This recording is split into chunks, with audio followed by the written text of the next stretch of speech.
Just recently, I was scrolling through all of my comments for every video I've released lately. The video that I stopped at was, can ChatGPT create its own video game with no help?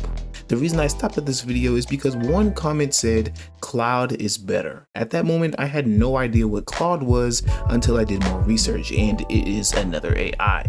So that made me think, if Mr. Chandler here believes that Claude is better than ChatGPT at any given task, then let's put that to the test. Now, it's not going to be just Claude and ChatGPT. I will also be adding in Copilot. I've never used any AI other than ChatGPT simply because ChatGPT was the first I got to, and it's been very helpful with my game development journey. And no, there is nothing wrong with using ChatGPT for ideas or scripting as long as you don't rely mainly on ChatGPT's code.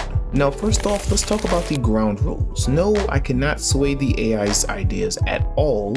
I will be giving every AI the same in-depth prompt, and yes, if one of the AIs give faulty code and the game doesn't run, then I can help fix it. I will also be grading each program on uniqueness, how fun the game is, how well it worked, any issues I ran into, and how easy the website was to use, and that will determine if the game gets 1.5 stars or 5 out of 5 stars. Now, before we start, I want to clarify that these programs, like always, will be in Python. In my experience with creating games with ChatGPT in the past videos, Python is simply the easiest to work with. Now, the prompt being used for these AIs is, hello current AI, I would like for you to make a Python game all in one script. Be creative, make the game unique, and I prefer that the game be more than 2 colors and has keyboard and mouse controls. I can admit I'm not the greatest at coming up with super in-depth prompts as you guys have mentioned, but this definitely should work.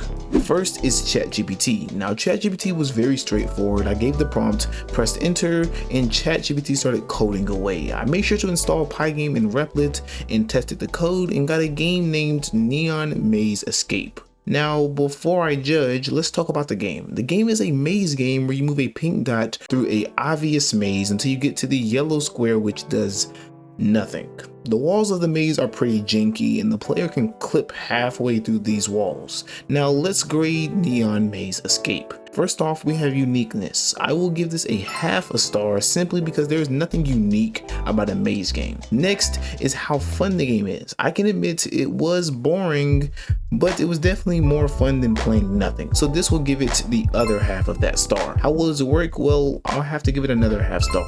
Although the game worked without any code being fixed, the game has no life. It seems that the game's not coded the greatest because the code shows a "you win" text, but it doesn't actually work.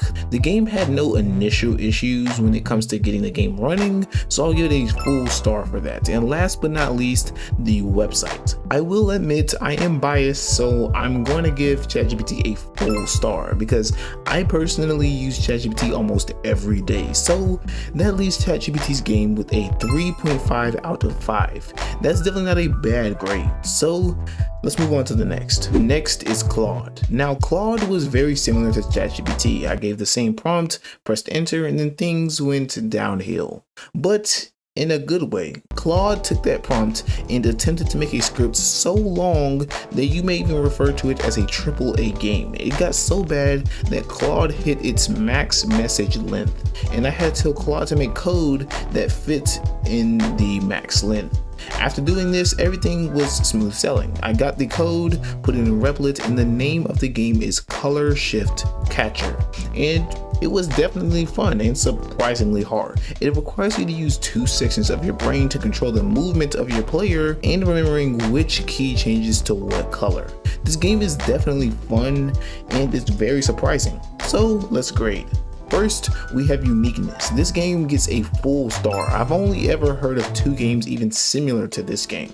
Then we have the amount of fun. This game was truly fun and actually had me trying to beat my previous score. That gives it another full star. Then we have how well it worked. It worked perfectly and even included text, unlike ChatGPT, another full star. Next is issues. Technically, there were no issues with the program's code itself. Claude simply got a little ahead of itself and tried going farther than it could. That is another full star. Last but not least is the website. To be fair, it's just like ChatGPT, but it has a max message length and the code doesn't carry over. So that sadly gives it a half a star. That leaves Claude's game with a 4.5 out of 5, which is actually amazing. So now let's move on to the last AI. Last is Copilot. Now Copilot was just as straightforward as the rest. Sign in with my Microsoft account and use. As before, I gave the same prompt, pressed enter, and created the code just fine.